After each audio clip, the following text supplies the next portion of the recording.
എൻ്റെ എല്ലാ പ്രിയ സുഹൃത്തുക്കൾക്കും പുതിയ വീഡിയോയിലേക്ക് സ്വാഗതം.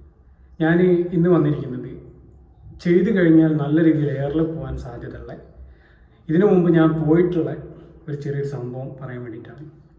അതായത് പൊതുവെ ഏറ്റവും ബുദ്ധിമുട്ടുള്ളൊരു സംഭവമാണ് ഒരു കാര്യത്തിനെ കുറിച്ച് നമ്മൾ പ്രെഡിക്റ്റ് ചെയ്യാനുള്ളത്. കാരണം പ്രെഡിക്ഷൻ എന്ന് പറയുന്നത് നമുക്കറിയാം, അത് ചിലപ്പോൾ നമ്മൾ പറയുന്നത് പോലെ നടക്കും, ചിലപ്പോൾ നമ്മൾ പറയുന്നതിൻ്റെ ഒരു കാര്യങ്ങളും ശരിയാവാറില്ല. ഞാൻ ഈ അടുത്ത കാലത്ത് എൻ്റെ ചാനൽ തന്നെ നോക്കിക്കഴിഞ്ഞാൽ യൂറോ കപ്പായിട്ട് ബന്ധപ്പെട്ടിട്ടും കോപ്പ അമേരിക്കയായിട്ട് ബന്ധപ്പെട്ടിട്ടും അതിനു മുമ്പ് വേൾഡ് കപ്പായിട്ട് ബന്ധപ്പെട്ടിട്ടും ചില ഇലക്ഷൻ സംബന്ധമായിട്ടുള്ളതൊക്കെ ബന്ധപ്പെട്ടിട്ടുള്ള ചില എൻ്റേതായിട്ടുള്ള ചില പ്രഡിക്ഷൻസ് നടത്തിയിട്ടുണ്ട്.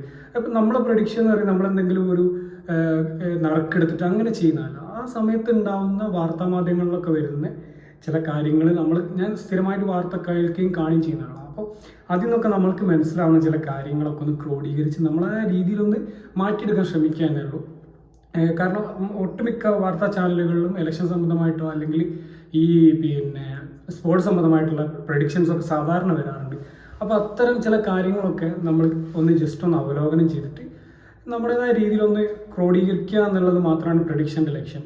ഇതിൽ സ്പോർട്സിനെ സംബന്ധിച്ചിടത്തോളം അല്ലെങ്കിൽ ഫുട്ബോളോ ക്രിക്കറ്റോ അങ്ങനെ ഇതിനെ സംബന്ധിച്ചിടത്തോളം പ്രഡിക്ഷൻ എന്ന് പറയുന്നത് നമുക്ക് ഭയങ്കര ഒരിക്കലും നമുക്ക് പ്രതീക്ഷിക്കാൻ പറ്റാത്തൊരു അല്ലെങ്കിൽ നമുക്ക് വിജയിക്കാൻ വളരെ കുറച്ച് ചാൻസ് മാത്രമുള്ളൊരു സംഭവമാണ് ഈ സ്പോർട്സിലെ പ്രഡിക്ഷൻ നടക്കുന്നത്. നേരെ മറിച്ച് ഈ പൊളിറ്റിക്സിലെ പ്രഡിക്ഷൻ ഒരു പരിധി വരെയൊക്കെ നമ്മൾ വിചാരിക്കുന്ന രീതിയിലുള്ള ചെറിയൊരു റിസൾട്ടോ കാര്യങ്ങളോ ചിലപ്പം ഈ പറഞ്ഞതുപോലെ ഇപ്പോൾ എക്സാമ്പിൾ പറയുകയാണെങ്കിൽ ഒരു ഇലക്ഷനിൽ നമ്മൾ വിജയിക്കും എന്ന് പറഞ്ഞ സ്ഥാനാർത്ഥി വിജയിച്ചാൽ പോലും നമ്മൾ പറയുന്ന ഒരു ലീഡ് ചിലപ്പോൾ ഉണ്ടാവില്ല. ചിലപ്പോൾ നമ്മൾ പ്രതീക്ഷിച്ചതിനേക്കാളും ഒരുപാട് താഴെ ആയിരിക്കും ലീഡ്, ചിലപ്പോൾ നമ്മൾ പ്രതീക്ഷിച്ചതിനേക്കാളും ഒരുപാട് മുകളിലായിരിക്കും ലീഡ്. അപ്പോൾ അങ്ങനെയൊക്കെ വരും. പക്ഷേ ഈ സ്പോർട്സിനെ സംബന്ധിച്ചിടത്തോളം കുറച്ചുകൂടെ നമുക്ക് പൊളിറ്റിക്കൽ പ്രഡിക്ഷന് നമുക്ക് കുറച്ചും കൂടെ എളുപ്പമുള്ള കാര്യം. കാരണം ചാനലുകളിലും മറ്റും വരുന്ന വാർത്തകളും കാര്യങ്ങളും ആ ഒരു ഏകദേശം ഇപ്പോൾ ഒരു ഇലക്ഷൻ നടക്കുകയാണ്. ഇപ്പോൾ ഒരു എക്സാമ്പിൾ പറയുകയാണെങ്കിൽ പാലക്കാട് ഇലക്ഷൻ നടന്ന സമയത്ത് അവിടെ ഫീൽഡിൽ ഉണ്ടായിരുന്ന സോഷ്യൽ മീഡിയ മറ്റുള്ള മുൻനിര മാധ്യമങ്ങൾ ഇവരൊക്കെ ഫീൽഡിലുള്ള ആളുകളെ ബന്ധപ്പെട്ടിട്ട് സ്ഥിരമായിട്ട് അവരുടേതായിട്ടുള്ള രീതിയിലുള്ള ബൈറ്റുകളും കാര്യങ്ങളൊക്കെ എടുത്ത് അവിടെയുള്ള ആളുകളെ റിപ്പോർട്ടൊക്കെ എടുത്തിട്ടാണ് അന്നത്തെ ഇലക്ഷൻ ഒരു പ്രവചനത്തിലേക്ക് മാധ്യമങ്ങളൊക്കെ എത്തി. അന്ന് എല്ലാ മാധ്യമങ്ങളും പ്രവചിച്ചതുപോലെ തന്നെ രാഹുൽ മാങ്കൂട്ടത്തിൽ വിജയിക്കുകയും ചെയ്തു. പക്ഷെ എൻ്റെ ചാനലിൽ ഞാൻ പ്രഡിക്ഷൻ നടത്തിയ സമയത്ത് ഒരു 10,000 അടുത്തുള്ള വോട്ടിന് 5,000-നും 10,000-നും ഇടക്കുള്ള വോട്ടിന് വിജയിച്ച് കയറുന്നതായി ഞാൻ പറഞ്ഞിരുന്നത്. പക്ഷെ നമ്മൾ പ്രതീക്ഷിച്ചതിന് അപ്പുറത്തേക്ക് ഒരു വലിയൊരു അടിയൊഴുക്ക് രാവിലെ അനുകൂലമായിട്ട് അവിടെ ഉണ്ടായി. അങ്ങനെ എന്തായി, ആ ഒരു ഭൂരിപക്ഷം ഏകദേശം 18,800-ന് മുകളിലേക്ക് പോയി. അപ്പോൾ ഇത്തരം ചില കാര്യങ്ങളിലൊക്കെ നമുക്ക് ചെറിയ വിഷയം വന്നാലും പൊതുവെ ഈ രാഷ്ട്രീയ സംബന്ധമായിട്ടുള്ള ഒരു പ്രഡിക്ഷൻ നമ്മൾ വിചാരിക്കുന്ന രീതിയിൽ വരാറുണ്ട്. കഴിഞ്ഞ ലോക്സഭാ ഇലക്ഷനിൽ ഞാൻ 16 സീറ്റ് UDF ഉറപ്പായിട്ടും ലഭിക്കുന്നു പറയുന്നത്. അതായത് 16 മുതൽ 20 സീറ്റ് വരെ UDF പിന്നെ 0 മുതൽ 4 വരെ സീറ്റ് LDF നേടാൻ പറ്റുമെന്നുള്ളൊരു ഒരു സാധ്യതയായിരുന്നു ഞാൻ അന്ന് പറഞ്ഞിരുന്നത്. അതിൽ എനിക്ക് തെറ്റിപ്പോയത് രമ്യ ഹരിദാസിൻ്റെ കാര്യത്തിലായിരുന്നു. രമ്യ ഹരിദാസ് വിജയിക്കുന്നതായിരുന്നു ഞാനന്ന് പറഞ്ഞിരുന്നത്. അതടക്കം 16 സീറ്റ് തീർച്ചയായിട്ടും UDF നേടാൻ പറ്റുമെന്നായിരുന്നു ഞാനന്ന് പറഞ്ഞിരുന്നത്. ഇത് ഒന്നോ രണ്ടോ എടുത്ത് നടക്കുന്ന ഇലക്ഷൻ പോലല്ല. ഒരുപാട് 20 മണ്ഡലങ്ങൾ ഒന്നിച്ചെടുക്കുന്ന സമയത്ത് നമുക്കൊരു കൃത്യമായ ഒരു 20-ൽ 20 വിജയിക്കും അല്ലെങ്കിൽ 20-ൽ 18 വിജയിക്കും എന്നത് ഈ സീറ്റെണ്ണത്തിൽ നമുക്ക് പ്രവചിക്കാൻ പറ്റാത്ത കാര്യം. അതുകൊണ്ടാണ് നമ്മൾ 16 മുതൽ 20 വരെ അല്ലെങ്കിൽ 10 മുതൽ 15 വരെ അങ്ങനെയാണ് പൊതുവെ എല്ലാ ചാനലുകളും എല്ലാവരും പ്രവചിക്കാറുള്ളത്. ഈ പ്രഡിക്ഷൻ നടത്തുന്നവരൊക്കെ പൊതുവെ അങ്ങനെയാണ് പ്രെഡിക്റ്റ് ചെയ്യാറുള്ളത്. അല്ലാതെ എന്താണ് ഈ ഒരു കൃത്യമായ സംഖ്യ അവർ പറയാറില്ല. അതിന് കാരണം എന്ന് പറയുന്നത് ഈ ഇലക്ഷനിൽ ഉണ്ടാകുന്ന ചില അടിയൊഴുക്കുകളൊക്കെ നമ്മൾ പ്രതീക്ഷിക്കുന്നതിന് അപ്പുറത്തായിരിക്കും. അപ്പോൾ അതിനൊരു കൃത്യമായൊരു മാനദണ്ഡം പാലിച്ച് ഇത്ര മുതൽ ഇത്ര വരെ എന്നുള്ള രീതിയിലാണ് പറയാറുള്ളത്. അപ്പോൾ അത്തരം ഒരു ചെറിയൊരു പ്രഡിക്ഷൻ അതും ഈ അടുത്തൊന്നും നടക്കാൻ പോകുന്ന ഒരു ഇലക്ഷനെ പറ്റിയിട്ടല്ല, ഈ അടുത്ത്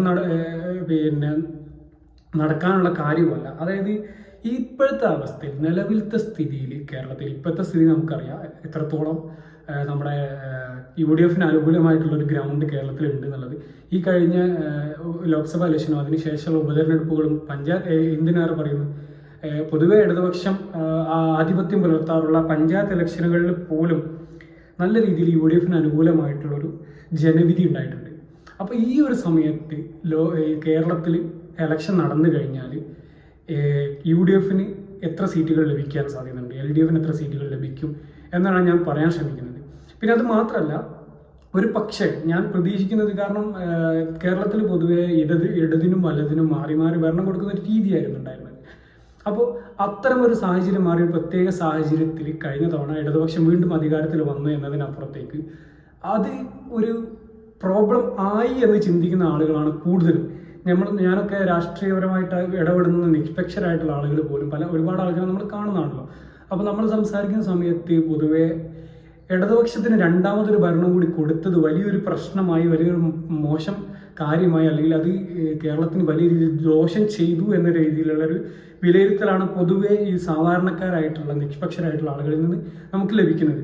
അപ്പോൾ അത്തരം ഒരു സാഹചര്യം ഉള്ളത് കൊണ്ട് തന്നെ ഞാൻ പ്രതീക്ഷിക്കുന്ന ഒരു നല്ലൊരു ശതമാനം സാധ്യത അടുത്ത തവണ UDF അധികാരത്തിൽ വരാൻ സാധ്യത ഉണ്ടെന്നാണ്. കാരണം ഞാൻ പറഞ്ഞല്ലോ, ഈ ജനങ്ങൾ പൊതുവെ ഈ ഇപ്പോഴത്തെ ഇടതുപക്ഷ രണ്ടാം ടൈമിലുള്ള ഭരണത്തിനോട് നല്ല രീതിയിൽ ജനങ്ങൾ മുഖം തിരിഞ്ഞ് നിൽക്കുന്നുണ്ട്. അത് പല ഇലക്ഷൻ റിസൾട്ടും അല്ലാതെയുള്ള അവരുടെ മാധ്യമങ്ങളിലുള്ള പ്രതികരണങ്ങളും ചില സർക്കാർ സംബന്ധമായിട്ടുള്ള അല്ലെങ്കിൽ മുഖ്യമന്ത്രിയുടെ ചില നിലപാടുകളായിട്ടുള്ള അതുമായിട്ട് ബന്ധപ്പെട്ടുള്ള വാർത്തകൾക്ക് താഴെയുള്ള പ്രതികരണങ്ങളൊക്കെ നമ്മൾ കാണുന്ന സമയത്ത് നമുക്ക് മനസ്സിലാവുന്ന കാര്യം.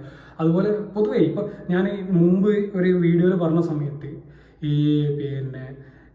മുഖ്യമന്ത്രിയുടെ ദുരിതാശ്വാസ നിധിയിലേക്ക് സംഭാവന ചെയ്യണമെന്ന് മുഖ്യമന്ത്രി അഭ്യർത്ഥിക്കുന്ന വീഡിയോയ്ക്ക് താഴെ സംഭാവന ചെയ്യില്ല എന്ന് പറയുന്ന ആളുകളാണ് 99 പേരും. 199 പേരും ചെയ്യില്ല എന്ന് പറയുന്ന ആളാണ്. കാരണം നമുക്ക് ഇതിനെ പ്രതികൂലിക്കുന്ന ആളുകൾക്ക് വേണമെങ്കിൽ, അല്ലെങ്കിൽ മുഖ്യമന്ത്രിയുടെ ദുരിതാശ്വാസ നിധിയിലേക്ക് സംഭാവന ചെയ്യണം എന്ന് പറയുന്ന ആളുകൾക്ക് വേണമെങ്കിൽ എന്ത് പറയാം, ഈ പറയുന്ന 99 പേരും BJPക്കാരോ കോൺഗ്രസ്സുകാരോ ലീഗുകാരോ ആണെന്ന് വാദിക്കാം. പക്ഷെ അതല്ല സത്യം. അത് ഞാൻ മുമ്പ് പറഞ്ഞിട്ടുള്ളതാണ്. ജനവിരുദ്ധം ഈ സർക്കാരിനോട് നല്ല രീതിയിൽ ജനങ്ങൾക്ക് അമർഷമുണ്ട് എന്നുള്ളത് ഒഴിവാക്കാൻ പറ്റാത്തൊരു സത്യമാണ്.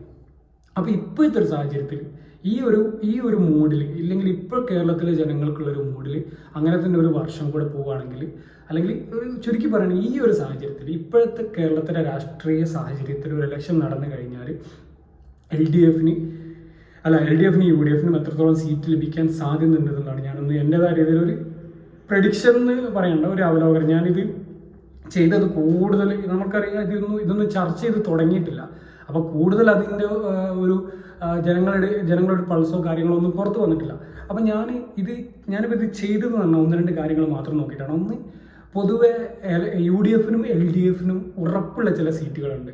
അത് എന്തൊക്കെ വലിയ തരംഗം ഉണ്ടായാൽ പോലും, എത്ര വലിയ ഒരു UDF അനുകൂല അല്ലെങ്കിൽ LDF അനുകൂല തരംഗം ഉണ്ടായാൽ പോലും മാറാൻ സാധ്യതയില്ലാത്ത ചില സീറ്റുകളുണ്ട്. ഇപ്പോൾ ലോക്സഭാ ഇലക്ഷനിലുള്ള ഒരു പാറ്റേൺ അല്ല പൊതുവെ നിയമസഭാ ഇലക്ഷനിൽ ഉണ്ടാവാറുള്ളത്. ലോക്സഭാ ഇലക്ഷനിൽ പൊതുവെ ഒരു UDF അനുകൂല പാറ്റേൺ ആണ് കാലങ്ങളായിട്ട് കണ്ടുവരാറുള്ളത്. വളരെ കുറഞ്ഞ സമയങ്ങളിൽ മാത്രമാണ് അതിനെന്തെങ്കിലും ഒരു മാറ്റം സംഭവിച്ചിട്ടുള്ളത്. അതേപോലെ ഈ നിയമസഭാ ഇലക്ഷനിൽ പൊതുവെ കേരളത്തിൽ കണ്ടുവരുന്ന ഒരു പാറ്റേൺ, ഒരു ടീമിൽ UDF വന്നാൽ അടുത്ത ടീമിൽ LDF വരും, പിന്നെ UDF വരും. ആ ഒരു പാറ്റേൺ ആയിരുന്നു. പക്ഷേ UDFനെ സംബന്ധിച്ചിടത്തോളം UDFന് ഒരു അടിത്തറയിൽ ചെറിയൊരു കോട്ട സംഭവിച്ചിട്ടുണ്ട് കാലങ്ങൾക്ക് മുമ്പുള്ള, അല്ലെങ്കിൽ ഒരു 90-കളുടെ ശേഷം 2005 വരെയുള്ള ആ ഒരു UDF സംവിധാനം, അല്ലെങ്കിൽ അന്നത്തെ ഒരു UDF സംവിധാനം അല്ല ഇപ്പോഴുള്ളത്. ചില ഏരിയകളിലൊക്കെ, പ്രത്യേകിച്ച് തെക്ക് ഭാഗത്ത് തിരുവനന്തപുരം പോലുള്ള സ്ഥലങ്ങളിലൊക്കെ കോൺഗ്രസ്സിന് ഉണ്ടായിട്ടുള്ള സംഘടനാപരമായിട്ടുണ്ടായിട്ടുള്ള ഒരു ക്ഷീണം ഒരു പക്ഷേ ഈ കഴിഞ്ഞ ഇലക്ഷനിലും അതിന് മുമ്പത്തെ ഇലക്ഷനിലൊക്കെ നമ്മൾ കണ്ടതാണ്. ആ ഒരു ഭാഗത്തൊന്നും കോൺഗ്രസിന് പ്രതീക്ഷിച്ച സീറ്റ് കിട്ടിയിട്ടില്ലായിരുന്നു. എന്തിനേറെ പറയുന്നത്, ഭരണം ലഭിച്ച വർഷങ്ങളിൽ പോലും ഈ പറഞ്ഞ 2011 പോലും തിരുവനന്തപുരം, അതേപോലെ കൊല്ലം, പിന്നെ തൃശ്ശൂർ പോലുള്ള ജില്ലകളിൽ വലിയ തോതിലുള്ള സീറ്റൊന്നും ലഭിച്ചിട്ടില്ലായിരുന്നു. അപ്പോൾ ആ ഒരു സ്ഥലത്തൊക്കെ കോൺഗ്രസിൻ്റെ സംഘടനാ സംവിധാനത്തിലുണ്ടായ ചില ദോഷങ്ങൾ അല്ലെങ്കിൽ ചില പ്രശ്നങ്ങൾ പരിഹരിക്കുക എന്നുള്ളത് കോൺഗ്രസിനെ സംബന്ധിച്ചിടത്തോളം വലിയൊരു കാര്യമാണ്. എന്നാൽ മാത്രമേ ഞാൻ ഈ പറയുന്ന രീതിയിലുള്ള ഒരു സാധ്യത UDFന് ഉണ്ടാവാൻ സാധ്യതയുള്ളൂ. അപ്പം ഞാൻ പറഞ്ഞു വന്നതെന്ന് വെച്ചാൽ, തീർച്ചയായും UDF ജയിക്കുന്ന ചില സീറ്റുകളുണ്ട്, അതേപോലെ തീർച്ചയായും ഇടതുപക്ഷം ജയിക്കുന്ന ചില സീറ്റുകളുണ്ട്. അത് അല്ലാതെയുള്ള, ഞാൻ ഇത് വിലയിരുത്തിക്കഴിഞ്ഞാൽ ഞാൻ എല്ലാ 140 മണ്ഡലങ്ങളും എടുത്തു നോക്കി അതിൻ്റെ കഴിഞ്ഞ ഇലക്ഷൻ റിസൾട്ടും അതിൻ്റെ മുമ്പത്തെ ഇലക്ഷൻ റിസൾട്ടും അതിന് മുമ്പുണ്ടായിരുന്ന ചില ഒരു 3-4 ഇലക്ഷനുകളിലുള്ള റിസൾട്ടും കാര്യങ്ങളൊക്കെ ഞാൻ അതിൽ പരിഗണിച്ചിട്ടുണ്ട്. അപ്പോൾ അതിൽ ഞാൻ മനസ്സിലാക്കിയ കാര്യം, ചില മണ്ഡലങ്ങൾ എന്തൊക്കെ സംഭവിച്ചാലും UDFനൊപ്പവും, ചില മണ്ഡലങ്ങൾ എന്തെല്ലാം സംഭവിച്ചാലും LDFന് ഒപ്പവും നിൽക്കുന്ന ചില മണ്ഡലങ്ങളുണ്ട്. ചില പ്രത്യേക സാഹചര്യത്തിൽ കഴിഞ്ഞ തവണത്തെ പോലത്തുള്ള ഒരു വലിയ തരംഗം ഉണ്ടാവാനുള്ള സാധ്യത ഒന്നും ഇനിയില്ല. അപ്പോൾ അത്തരമൊരു തരംഗ സാഹചര്യത്തിൽ മാത്രം മാറാൻ സാധ്യതയുള്ള രണ്ട് പക്ഷത്തേക്കും, അതായത് ചെറിയ ലീഡുള്ള 5000-നോ 10,000-നോ ഇടയിലുള്ളൊരു ലീഡ്, അല്ലെങ്കിൽ ഒരു 11,000 12,000 അത്രമാത്രം ലീഡ് ലഭിക്കുന്ന ചില, ഏത് പാർട്ടി ജയിച്ചാലും അത്രമാത്രം ലീഡ് ലഭിക്കുന്ന ചില മണ്ഡലങ്ങൾ. അപ്പോൾ അത്തരം മണ്ഡലങ്ങളൊക്കെ അടുത്ത ഇലക്ഷനിൽ മാറാൻ സാധ്യത ഉണ്ട് എന്നുള്ളതാണ് ഞാൻ പ്രതീക്ഷിക്കുന്നത്. അപ്പോൾ അങ്ങനെ ഒരു എല്ലാ മണ്ഡലങ്ങളിലും എൻ്റേതായ രീതിയിലുള്ള ചിലൊരു അവലോകനങ്ങൾ നടത്തിയിട്ടാണ് ഞാൻ ഇത്തരം ഒരു പ്രഡിക്ഷനിലേക്ക് എത്തിയത്. അപ്പോൾ ഞാനത് കൂടുതൽ വലിച്ചു നീട്ടുന്നില്ല. അപ്പോൾ ഞാൻ അതിൻ്റെ ഒരു ഏകദേശം ഒരു കാര്യം ഞാൻ ഒന്നും കൂടി പറയാം. ഈ ഒരു അവലോകനത്തിലേക്ക്, അല്ലെങ്കിൽ ഈ ഒരു പ്രഡിക്ഷനിലേക്ക് ഞാൻ എത്തിയത്, ചില മണ്ഡലങ്ങൾ UDF-നൊപ്പവും ചില മണ്ഡലങ്ങൾ LDF-നൊപ്പവും എക്കാലവും ഉറച്ചു നിൽക്കുന്ന മണ്ഡലങ്ങൾ ഉണ്ട്. അതെന്ത് വലിയ തരംഗം ഉണ്ടായാലും മാറാറില്ല. അപ്പോൾ അത്തരം മണ്ഡലങ്ങളിൽ വലിയ മാറ്റങ്ങൾ നമ്മൾ പ്രതീക്ഷിക്കുന്നില്ല. എന്നാൽ മാറാൻ സാധ്യതയുള്ള ചില മണ്ഡലങ്ങൾ മാത്രമാണ് നമ്മൾ അവലോകനം ചെയ്തത്. അത് മുമ്പുണ്ടായിരുന്ന ഇലക്ഷൻ റിസൾട്ടും കാര്യങ്ങളൊക്കെ ഞാൻ പരിഗണിച്ചിട്ടാണ്. അപ്പോൾ അതൊക്കെ ഞാൻ പറഞ്ഞു, അതിനെ റിപ്പീറ്റ് ചെയ്യുന്നില്ല. അപ്പോൾ നമുക്ക് നേരെ വീഡിയോയിലേക്ക് കിടക്കാം. നമുക്ക് ഓരോ ജില്ലകളായിട്ട് നമുക്കിങ്ങനെ പറഞ്ഞിട്ട് പോകാം. അപ്പോൾ അത് ആദ്യം കാസർഗോഡ് ജില്ലയാണ്. കാസർഗോഡ് ജില്ലയിൽ നമുക്കറിയാം 5 മണ്ഡലങ്ങളുള്ളത്. ഇതിൽ മഞ്ചേശ്വരവും കാസർഗോഡും എക്കാലവും UDF-നൊപ്പം കാലങ്ങളായിട്ട് നിന്നിട്ടുള്ള 2 മണ്ഡലങ്ങളാണ്. അത് ഇതുവരെ ഒരു മാറ്റം സംഭവിച്ചിട്ടില്ല, ഇനിയും ഒരു മാറ്റം സംഭവിക്കാൻ പോകുന്നില്ല. അവിടെ ഈ പറയപ്പെട്ട മഞ്ചേശ്വരത്തായാലും കാസർഗോഡായാലും കുറച്ചെങ്കിലും ഒരു രാഷ്ട്രീയപരമായിട്ട് കുറച്ചെങ്കിലും ഒരു മുന്നേറ്റം ഉണ്ടാക്കിയത് LDF-നേക്കാണ് കൂടുതൽ ഈ പറഞ്ഞ BJP ആണ് ഈ മണ്ഡലങ്ങളിലൊക്കെ കുറച്ചെങ്കിലും LDF-നേക്കാണ് മുമ്പുള്ള സാഹചര്യത്തിൽ നിന്ന് കുറച്ചെങ്കിലും രാഷ്ട്രീയപരമായ മുന്നേറ്റം ഉണ്ടാക്കിയത്. അപ്പോൾ മഞ്ചേശ്വരവും കാസർഗോഡ് UDF-ന്റെ ഒപ്പം നിൽക്കും. പിന്നെ LDF-ന്റെ കൂടെ തൃക്കരിപ്പൂരും കാഞ്ഞങ്ങാട് ഈ പറഞ്ഞ പോലെ ഒരു ഉറച്ച LDF കോട്ടകളാണ്. ഞാനതിൻ്റെ മുൻകാല ചരിത്രം പരിശോധിച്ച സമയത്തൊക്കെ എനിക്ക് മനസ്സിലായൊരു കാര്യമാണ്. അത് എന്തായാലും LDF-ന്റെ കൂടെ നിൽക്കും. പിന്നെ 2 മണ്ഡലങ്ങൾക്കും സാധ്യതയുള്ള മണ്ഡലം എന്ന് പറയുന്നത് ഉദുമാണ്. ഈ ഉദുമ പറഞ്ഞതുപോലെ തന്നെ കോൺഗ്രസ് ഇടക്കൊക്കെ ജയിച്ചിട്ടുണ്ട്, LDF-ഉം ജയിച്ചിട്ടുണ്ട്. അതുമാത്രമല്ല അവിടെയുള്ള ലീഡ് എന്ന് പറയുന്നത് വളരെ ചെറിയ ലീഡാണ്. കഴിഞ്ഞാൽ അത്ര വലിയ പിണറായി അനുകൂല LDF അനുകൂല തരംഗം ഉണ്ടായിട്ട് പോലും വളരെ ചെറിയ ലീഡിലാണ് കഴിഞ്ഞ തവണ ഉദുമയിൽ കോൺഗ്രസ് സ്ഥാനാർത്ഥി തോറ്റത്. അപ്പോൾ അത് 2 മണ്ഡലത്തിലും ആ ഒരു മണ്ഡലം എന്ന് പറയുന്നത് 2 പാർട്ടിക്കും വിജയിക്കാൻ സാധ്യതയുള്ള 50-50 ചാൻസ് ഉള്ള ഒരു മണ്ഡലമായിട്ടാണ് ഞാൻ എടുത്തത്. അപ്പോൾ ഈ കാസർഗോഡ് ജില്ലയിൽ മൊത്തത്തിൽ UDF-ന് 2 സീറ്റും LDF-ന് 2 സീറ്റും 2 മുന്നണിക്കും ലഭിക്കാൻ സാധ്യതയുള്ള ഒരു സീറ്റാണ് എൻ്റെ ഒരു നിരീക്ഷണത്തിൽ മനസ്സിലായത്.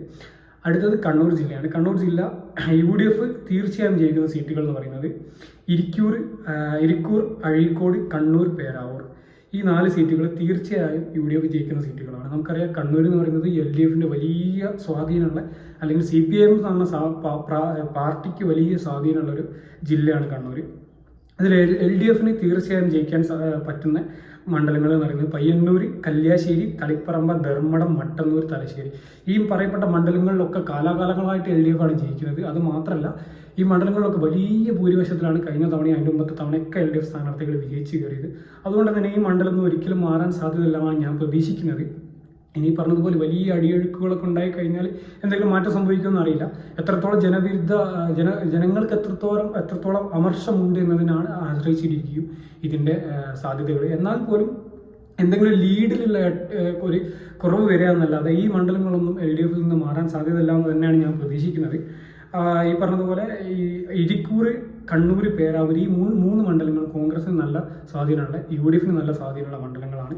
അത് അടുത്ത തവണ UDF-ന് സുഖമായിട്ട് തിരിച്ചു പിടിക്കാവുന്നത്, അല്ലെങ്കിൽ ഇതിൽ ഓൾറെഡി ഇരിക്കൂരും പേരാവൂരും കോൺഗ്രസിൻ്റെ കയ്യിലുള്ളത്. മറ്റുള്ള മണ്ഡലങ്ങൾ അഴീക്കോടും കണ്ണൂരും തിരിച്ചു പിടിക്കാവുന്ന ഒരു സാഹചര്യമാണ് നിലവിൽ എനിക്ക് കണ്ടത് മനസ്സിലായത്.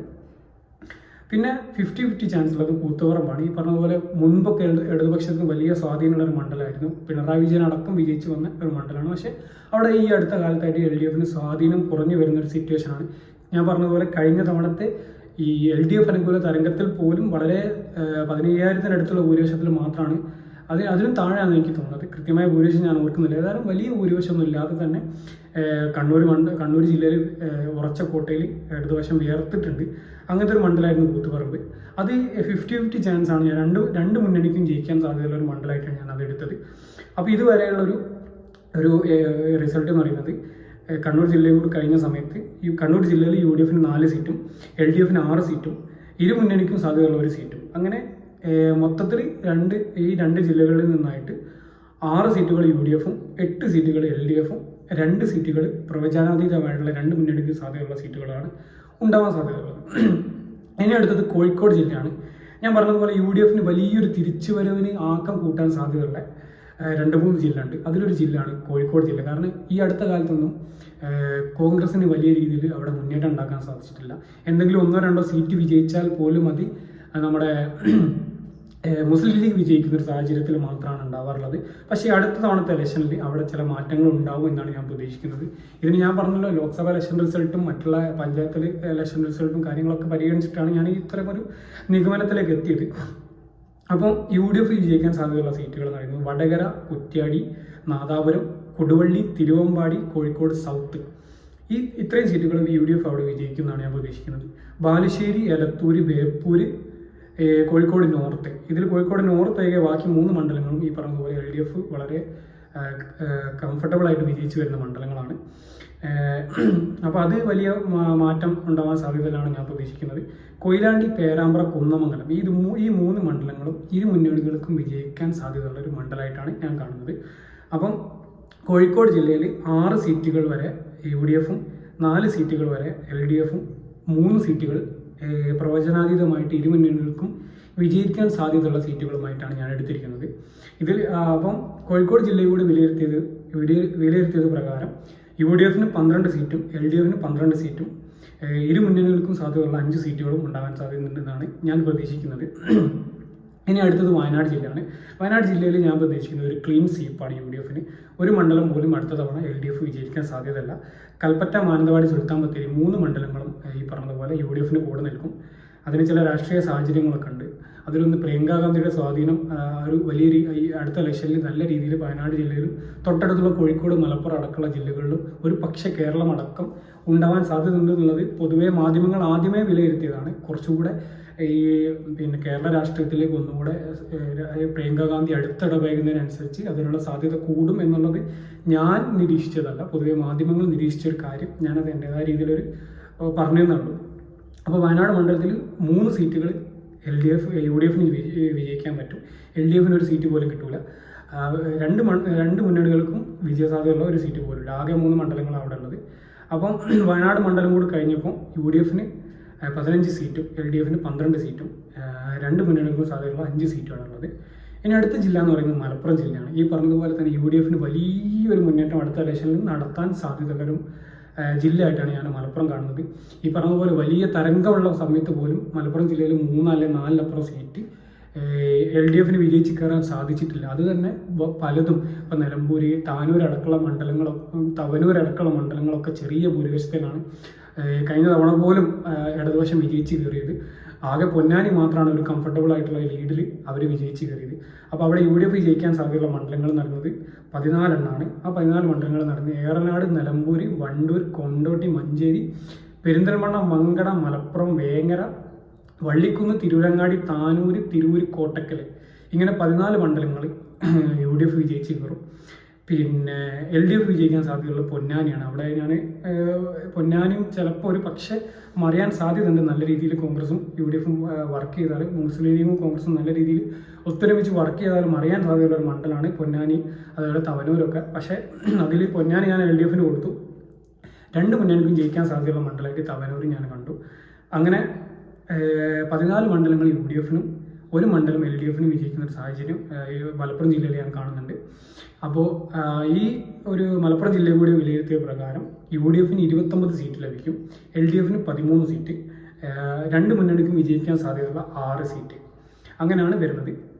അടുത്തത് പാലക്കാട് ജില്ലയാണ്. പാലക്കാട് ജില്ലയിൽ ഈ പറഞ്ഞതുപോലെ തന്നെ UDFന് വലിയൊരു സ്വാധീനമില്ലാത്തൊരു ജില്ല നമുക്ക് എല്ലാവർക്കും അറിയാം. അതിൽ UDF സ്ഥിരമായിട്ട് ജയിച്ചു വരുന്ന ചില സീറ്റുകൾ ഉണ്ടായിരുന്നു. അതിൽ തൃത്താല കഴിഞ്ഞ തവണ LDF വിജയിച്ചു ചെറിയ ഭൂരിപക്ഷത്തിൽ. ഈ വലിയ തരംഗത്തിൽ പോലും 3000 ചില്ലറ ഭൂരിപക്ഷത്തിൽ മാത്രമാണ് അന്ന് തൃത്താലയിൽ MP രാജേഷ് വിജയിച്ച് കയറിയത്. അപ്പോൾ പാലക്കാട് മണ്ഡലത്തിൽ ആകെയുള്ള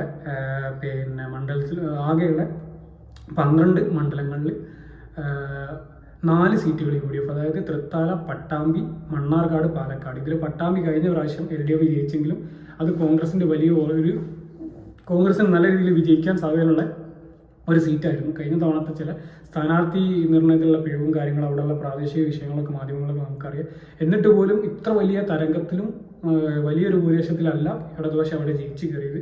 ഒരു 11,000 12,000 ആ ലെവലിലുള്ള ഭൂരിപക്ഷം മാത്രമായിരുന്നു ലഭിച്ചത്. അപ്പോൾ തൃത്താല, പട്ടാമ്പി, മണ്ണാർക്കാട്, പാലക്കാട് ഈ 4 മണ്ഡലങ്ങൾ UDF-നൊപ്പം നിൽക്കും. LDF-നൊപ്പം ഷൊർണൂർ, കോങ്ങാട്, മലമ്പുഴ, ആലത്തൂർ, ചിറ്റൂർ, തരൂർ, നെന്മാറ മണ്ഡലങ്ങൾ LDF-നൊപ്പം നിൽക്കും. 2 മുന്നണിക്കും വിജയിക്കാൻ സാധ്യതയുള്ള ഒറ്റപ്പാലം 2 മുന്നണിക്കും വിജയ സാധ്യതയുള്ള ഒരു മണ്ഡലമാണ്. അങ്ങനെ പാലക്കാട് ജില്ലയും കൂടി കഴിഞ്ഞപ്പോൾ UDF-ന് പാലക്കാട് ജില്ലയിൽ 4 സീറ്റും LDF-ന് 7 സീറ്റും ഇരു മുന്നണിക്കും വിജയ സാധ്യതയുള്ള ഒരു സീറ്റുമാണുള്ളത്. അപ്പോൾ നോക്കുമ്പോൾ മൊത്തത്തിൽ UDF-ന് 33 സീറ്റും LDF-ന് 20 സീറ്റും ഇരു മുന്നണികൾക്കും വിജയ സാധ്യതയുള്ള 7 സീറ്റുമാണ് പാലക്കാട് മണ്ഡലം വരെ വിലയിരുത്തിയ സമയത്ത് നമുക്ക് ലഭിച്ചത്. അടുത്തെന്ന് പറയുന്നത് തൃശ്ശൂർ ജില്ലയാണ്. തൃശ്ശൂർ ജില്ലയിൽ UDF-ന് വിജയ സാധ്യതയുള്ള സീറ്റുകൾ മൊത്തത്തിൽ സീറ്റ് എന്ന് പറയുന്നത് 13 സീറ്റാണ്. ഇതിൽ UDF-ന് വിജയ സാധ്യതയുള്ളത് 5 സീറ്റുകളാണ്. അത് കുന്നംകുളം, വടക്കാഞ്ചേരി, തൃശ്ശൂർ, ഇരിങ്ങാലക്കുട, ചാലക്കുടി ഈ സീറ്റുകളാണ്. തൃശ്ശൂർ കഴിഞ്ഞ തവണയൊക്കെ UDF-ന് ആകെ വിജയിക്കാൻ പറ്റിയത് ചാലക്കുടി മാത്രമാണെന്നാണ് എൻ്റെ ഒരു ഓർമ്മ ശരിയാണെങ്കിൽ. ബാക്കി മണ്ഡലങ്ങളൊക്കെ കഴിഞ്ഞ തവണ UDF-ന് നഷ്ടപ്പെട്ടിട്ടുണ്ട്. അതിൽ പല മണ്ഡലങ്ങളും തിരിച്ചു പിടിക്കുന്നതാണ് ഞാൻ പ്രതീക്ഷിക്കുന്നത്. അപ്പോൾ ഈ 5 മണ്ഡലങ്ങൾ UDF ജയിക്കും. അതേപോലെ LDF-ഉം 5 മണ്ഡലത്തിൽ വിജയിക്കും ഉറപ്പായിട്ടും. ചേലക്കര, മണലൂർ, നാട്ടിക, പുതുക്കാട്, കയ്പമംഗലം ഇതിൽ ഈ ചേലക്കര ഈ തവണയൊക്കെ നമുക്കറിയാം കഴിഞ്ഞ ഒരു ഉപതെരഞ്ഞെടുപ്പിൽ വലിയ ലീഡ് ചോർച്ചുണ്ടായ 40,000-നടുത്തുള്ള ലീഡ് 12,000-ലേക്കൊക്കെ ചുരുങ്ങിയതാണ്. അതുപോലെ വലിയ അടിയൊഴുക്കുകൾ ഉണ്ടായിക്കഴിഞ്ഞാൽ ഒരു പക്ഷേ UDF-ന് പിടിക്കാവുന്ന രീതിയിലുള്ള ഒരു സീറ്റാണ് ചേലക്കര എന്നാണ് ഞാൻ മനസ്സിലാക്കുന്നത്. എന്നാൽ പോലും അത് LDF കംഫർട്ടബിളായി വിജയിച്ചു പോരുന്ന മണ്ഡലമായതുകൊണ്ട് അത് അവർക്ക് കൊടുത്തതാണ്. അപ്പോൾ ഈ 5 മണ്ഡലങ്ങൾ LDF വിജയിക്കും. 2 മുന്നണിക്കും വിജയിക്കാൻ സാധ്യതയുള്ളത് ഗുരുവായൂർ, ഒല്ലൂർ, കൊടുങ്ങല്ലൂർ ഈ 3 മണ്ഡലങ്ങളാണ് ഇരു മുന്നണികൾക്കും ഒരുപോലെ വിജയ സാധ്യത ഉള്ളത്. അപ്പം ഇങ്ങനെ വിലയിരുത്തുമ്പോൾ മൊത്തത്തിൽ 5 സീറ്റ് UDF-നും LDF-ന് 5 സീറ്റും 3 സീറ്റുകൾ ഇരു മുന്നണികൾക്കും വിജയ സാധ്യതയുള്ള സീറ്റുകളാണുള്ളത്. അങ്ങനെ നോക്കുമ്പോൾ 38 സീറ്റുകളിൽ UDF-ഉം 25 സീറ്റുകളിൽ LDF-ഉം 10 സീറ്റുകൾ 50-50 ചാൻസുള്ള സീറ്റുകളാണ് ഇതുവരെ ഉണ്ടായത്. ഇനി അടുത്തത് പറയുന്നത് എറണാകുളം ജില്ലയാണ്. എറണാകുളം ജില്ലയിൽ പറഞ്ഞതുപോലെ തന്നെ വലിയൊരു ക്ലീൻ സ്വീപ്പ് UDF നടത്താൻ സാധ്യതയുള്ളൊരു ജില്ലയായിട്ടാണ് ഞാൻ കാണുന്നത്. നമുക്കറിയാം പൊതുവെ കേരളത്തിൽ തന്നെ കോൺഗ്രസിൻ്റെ സംഘടനാ സംവിധാനം ഏറ്റവും ശക്തമായ രീതിയിലുള്ളൊരു ജില്ലയാണ് എറണാകുളം. പൊതുവെ എല്ലാ ഇലക്ഷനുകളിലും എത്ര തിരിച്ചടി ഉണ്ടായാലും എറണാകുളത്ത് ഒട്ടുമിക്ക സീറ്റുകളിലും കോൺഗ്രസ് വിജയിക്കുന്ന ഒരു സാഹചര്യം പൊതുവേ ഉണ്ടാവാറുണ്ട്. കഴിഞ്ഞ തവണത്തെ വലിയ തരംഗത്തിൽ പോലും വലിയ ഭൂരിപക്ഷത്തിൽ കോൺഗ്രസ് വിജയിച്ച് കയറി ഒരുപാട് മണ്ഡലങ്ങൾ ഈ പറയപ്പെട്ട എറണാകുളം ജില്ലയിലുണ്ട്. അപ്പോൾ അവിടെ മൊത്തമുള്ള 14 മണ്ഡലങ്ങളിൽ UDF-ഉം 11 മണ്ഡലങ്ങളിൽ വിജയിക്കും. പെരുമ്പാവൂർ, അങ്കമാലി, ആലുവ, കുന്നത്തുനാട്, കളമശ്ശേരി, പേരാവൂർ, തൃപ്പൂണിത്തുറ, എറണാകുളം, തൃക്കാക്കര, മൂവാറ്റുപുഴ, പിറവം. ഇതിൽ കളമശ്ശേരി നമുക്ക് എല്ലാവർക്കും അറിയാം, നമ്മുടെ മന്ത്രി രാജീവ് മത്സരിച്ച് വിജയിച്ച സ്ഥലമാണ്. അതൊരു പ്രത്യേക സാഹചര്യത്തിൽ രാജീവ് വിജയിച്ചു പോയതാണ്. കാരണം ഇബ്രാഹിം കുഞ്ഞിനെതിരെയുള്ള വളരെ വലിയ ആരോപണങ്ങളും കേരളം പോലും ചർച്ച ചെയ്തിട്ടുള്ള ഇന്നും വലിയ ട്രോളുകളായി മാറിയിട്ടുള്ള ആരോപണങ്ങളൊക്കെ ഉണ്ടായിരുന്ന സമയത്ത് അത്രത്തോളം ഒരു നെഗറ്റീവ് ഇമേജ് ഇബ്രാഹിം കുഞ്ഞിനുള്ള സമയത്ത് ഇബ്രാഹിം കുഞ്ഞ് തന്നെ മത്സരിച്ചതാണ്. അവിടെയാണ് പി രാജീവ് വിജയിച്ച് കയറിയത്. അതുമാത്രമല്ല കഴിഞ്ഞ തവണത്തെ ഭരണവിരുദ്ധ തരംഗവും ഇബ്രാഹിം കുഞ്ഞിനോടുള്ള വിരുദ്ധവും എല്ലാം കൂടെ വോട്ടായതുകൊണ്ട് മാത്രമാണ് അന്ന് പി രാജീവ് കളമശ്ശേരി വിജയിച്ച് കയറിയത്. അല്ലെങ്കിൽ ഒരു കാരണവശാലും അവിടെ രാജീവ് വിജയിക്കാൻ സാധ്യതയില്ലായിരുന്നു. അത്രത്തോളം UDF-ൻ്റെ ഉറച്ച സീറ്റായിരുന്നു കളമശ്ശേരി പൊതുവെ. പിന്നെ LDF വിജയിക്കുക ഒരൊറ്റ മണ്ഡലത്തിൽ മാത്രമാണ്, അത് കോതമംഗലാണ്. അത് തന്നെ ഞാൻ പിന്നെ പറഞ്ഞതുപോലെ തന്നെ UDF-ന് നല്ല സാധ്യതയുള്ളൊരു സീറ്റ് തന്നെയായിട്ടാണ് ഞാനതിനെ കാണുന്നത്. പക്ഷേ ഈ പറഞ്ഞതുപോലെ അവിടെയുള്ള ചില പ്രത്യേക സാഹചര്യം നമ്മൾ കണക്കിലെടുത്തിട്ടാണ് അത് LDF-ന് കൊടുത്തത്. പിന്നെ ഇരു മുന്നണികളിലും വിജയിക്കാൻ സാധ്യതയുള്ള 2 സീറ്റുകൾ എന്ന് പറയുന്നത് വൈപ്പിനും കൊച്ചിയാണ്.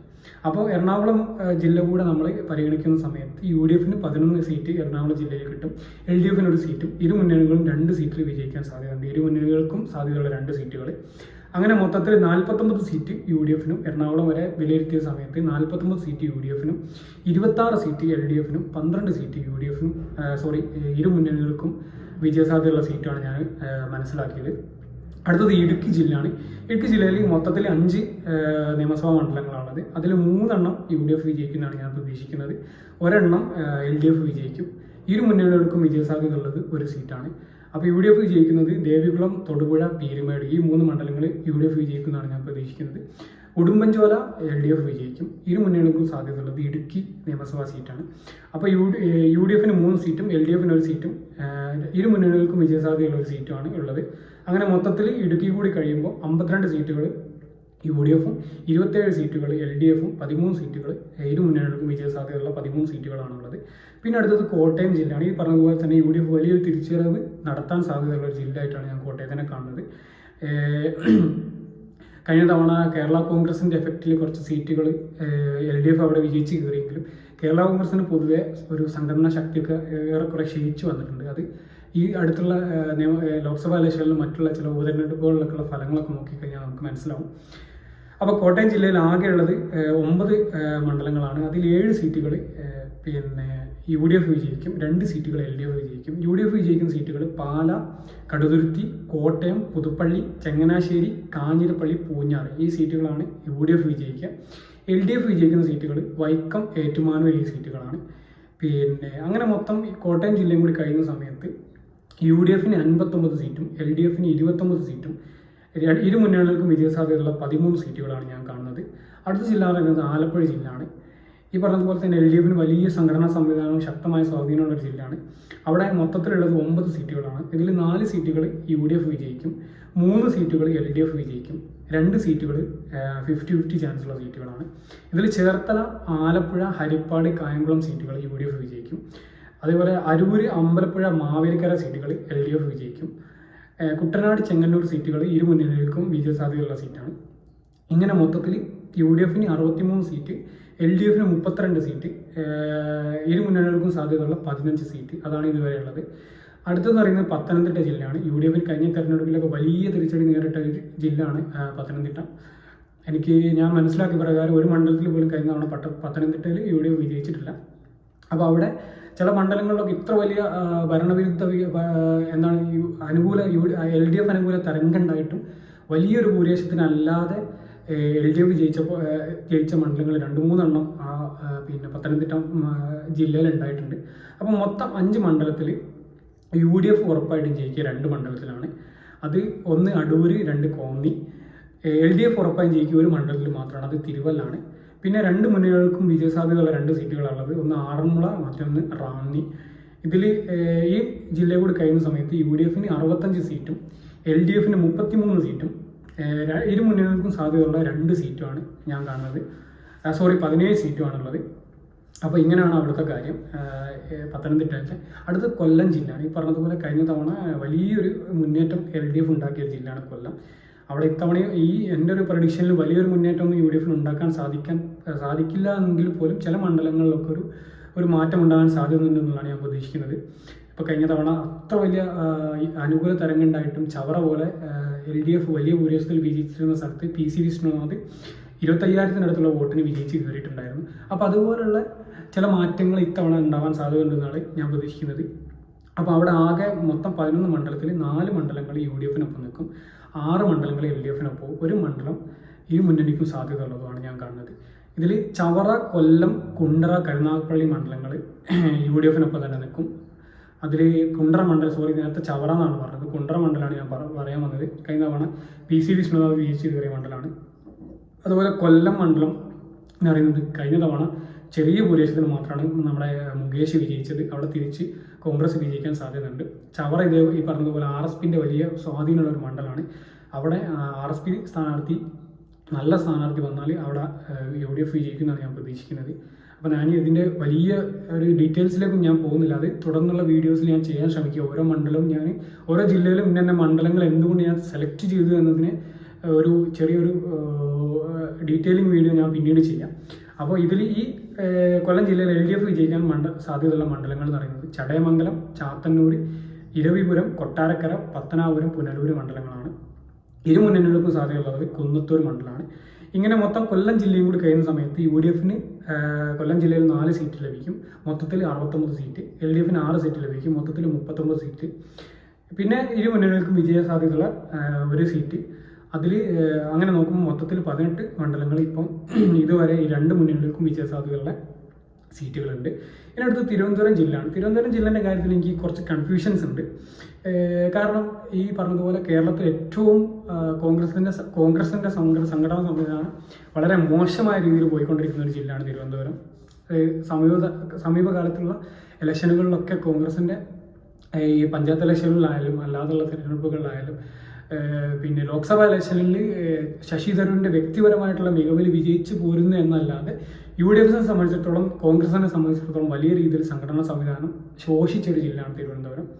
അപ്പോൾ തിരുവനന്തപുരം ജില്ലയിൽ മൊത്തത്തിലുള്ള 14 മണ്ഡലത്തിൽ 7 മണ്ഡലങ്ങൾ LDF ഉറപ്പായി വിജയിക്കും എന്നാണ് ഞാൻ പ്രതീക്ഷിക്കുന്നത്. 4 മണ്ഡലങ്ങൾ മാത്രമാണ് UDFന് ഒരു വിജയസാധ്യത എങ്കിലുള്ളത്. 3 മണ്ഡലങ്ങൾ ഇരു മുന്നണികൾക്കും എന്നതിനപ്പുറത്തേക്ക് മൂന്നാം മുന്നണിയായിട്ടുള്ള BJPക്ക് പോലും വിജയസാധ്യതയുള്ള 3 മണ്ഡലങ്ങൾ ഈ പറഞ്ഞതുപോലെ പിന്നെ തിരുവനന്തപുരം ജില്ലയിലുണ്ട്. BJP വിജയിക്കും എന്നല്ല പറഞ്ഞത്, സാധ്യത ഉണ്ട്. കാരണം ചില മണ്ഡലത്തിലൊക്കെ വലിയ രീതിയിലുള്ളൊരു മുന്നേറ്റം BJP കഴിഞ്ഞ കുറച്ച് ഇലക്ഷനുകളിലായിട്ട് ഉണ്ടാക്കിയതായിട്ട് നമുക്ക് കാണാം. അപ്പോൾ അതിൻ്റെ രാഷ്ട്രീയ കാര്യങ്ങൾ എന്തോ ആയിക്കോട്ടെ, ഞാൻ നിരീക്ഷിച്ചൊരു കാര്യം ഞാൻ പറയുന്നുള്ളൂ. അപ്പോൾ UDF വിജയിക്കാൻ സാധ്യതയുള്ളത് അരുവിക്കര, കോവളം, നെടുമങ്ങാട്, തിരുവനന്തപുരം സീറ്റുകൾ UDF വിജയിക്കും. ഈ പറഞ്ഞതുപോലെ LDF ആറ്റിങ്ങൽ, ചിറയൻകീഴ്, കാട്ടാക്കട, നെയ്യാറ്റിൻകര, പാറശാല, വാമനപുരം, വട്ടിയൂർക്കാവ് സീറ്റുകൾ LDF വിജയിക്കും. കഴക്കൂട്ടം, നേമം, വർക്കല സീറ്റുകൾ ഇരു മുന്നണികൾക്കും, അല്ലെങ്കിൽ ഒരു പക്ഷേ ഇതിൽ കഴക്കൂട്ടവും നേമവും ഒരു പക്ഷേ BJP മുൻനിർത്തിയാൽ പോലും വലിയൊരു അത്ഭുതം പ്രതീക്ഷിക്കേണ്ട എന്നാണ് ഞാൻ പറഞ്ഞു വരുന്നത്. അതൊരിക്കലും ഒരു വിജയിക്കുമെന്നല്ല പറഞ്ഞത്, നല്ല മുന്നേറ്റം അവർ കഴിഞ്ഞ ഇലക്ഷനുകളിലൊക്കെ കാഴ്ചവെക്കുന്നുണ്ട്. ഈ പറയപ്പെട്ട തിരുവനന്തപുരം ജില്ലയിലുള്ള ചില മണ്ഡലങ്ങളിലൊക്കെ കഴിഞ്ഞ നിയമസഭാ ഇലക്ഷനിൽ BJP രണ്ടാമതെത്തിയിട്ടുണ്ട്. അപ്പോൾ അതൊരു അപകടകരമായ സൂചനയാണ്. എന്നാൽ പോലും ഞാൻ പറയാണ്, വിജയിക്കുമെന്നൊന്നും ഞാൻ സ്ഥാപിക്കുന്നില്ല. പക്ഷേ ഈ തിരുവനന്തപുരം ജില്ലയിൽ ചില സീറ്റുകളിൽ BJPക്ക് കൃത്യമായ മേധാവിത്വം ഉണ്ട് എന്നുള്ളത് സത്യമാണ്. അത് എത്ര നമ്മൾ പിന്നെ രാഷ്ട്രീയ ലാഭത്തിന് വേണ്ടി ഇല്ല എന്ന് പറഞ്ഞാൽ പോലും അതൊരു സത്യസന്ധമായിട്ടുള്ളൊരു കാര്യമാണ്. പിന്നെ 50-50 അത് ഞാൻ പറഞ്ഞു കഴിഞ്ഞു. അപ്പം മൊത്തം 140 മണ്ഡലങ്ങളുടെ മൊത്തം ഞാൻ ഇതുവരെയുള്ള മൊത്തം എല്ലാ മണ്ഡലങ്ങളും പരിഗണിച്ച സമയത്ത് 73 മണ്ഡലങ്ങൾ ഉറപ്പായിട്ടും UDF വിജയിച്ച് കയറും.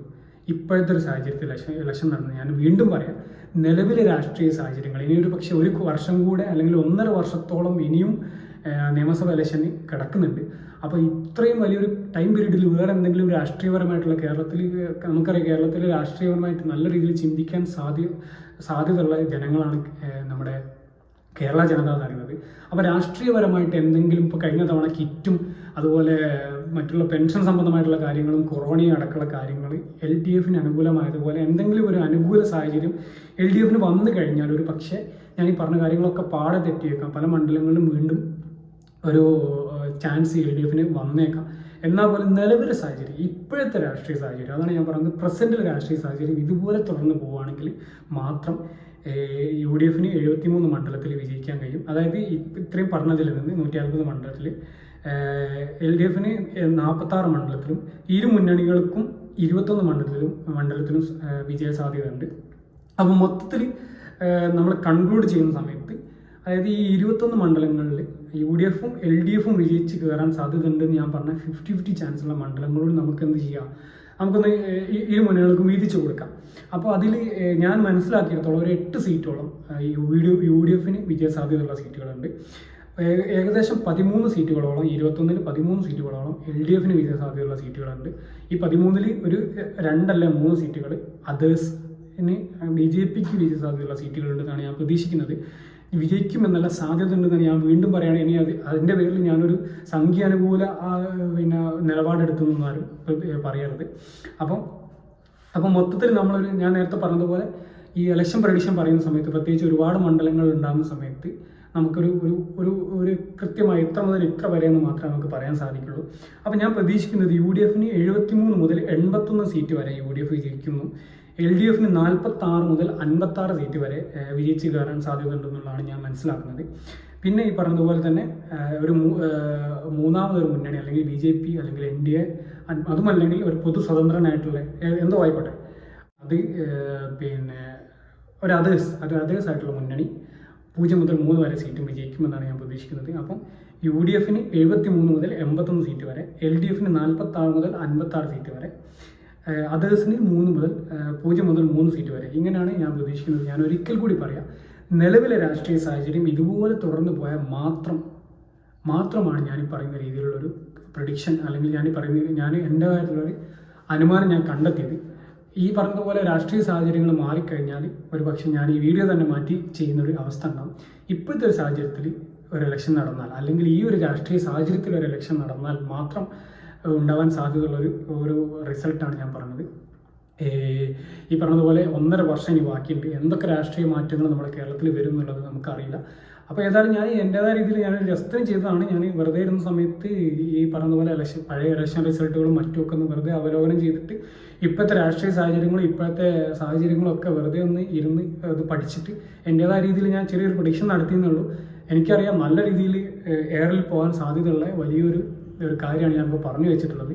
അപ്പോൾ ഇനി മുന്നോട്ട് എന്തെങ്കിലും രാഷ്ട്രീയ സാഹചര്യങ്ങൾ അല്ലെങ്കിൽ ഇലക്ഷന് അടുപ്പിച്ചുണ്ടാകുന്ന ചില കാര്യങ്ങളൊക്കെ ചിലപ്പം ഈ റിസൾട്ടിനെ മാറ്റിമറിച്ചേക്കാം.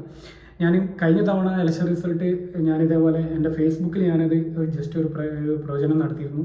അന്ന് എനിക്ക് കിട്ടിയ പൊങ്കാല കുറച്ചൊന്നുമല്ല. അന്ന് ഈ പറഞ്ഞതുപോലെ UDF വിജയിച്ച് കയറും എന്ന് എല്ലാ മാധ്യമങ്ങളും എല്ലാവരും കരുതിയതുപോലെ നമ്മളും കരുതി. പക്ഷേ പറഞ്ഞതുപോലെ ഒരു വലിയൊരു അടിയൊഴുക്ക്, ഒരു LDF അനുകൂല തരംഗം അന്നുണ്ടായി.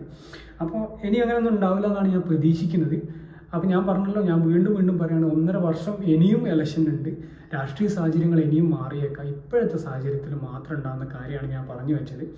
അപ്പോൾ ഇതിൽ എന്തൊക്കെയോ മാറ്റങ്ങൾ വരാം, ഒരു പക്ഷേ മാറ്റങ്ങൾ വരാതിരിക്കും, അതൊക്കെ എന്തോ ആവട്ടെ. പക്ഷേ ഞാനൊരു പ്രഡിക്ഷൻ ഉള്ള രീതിയിൽ പറഞ്ഞെന്നുള്ളൂ.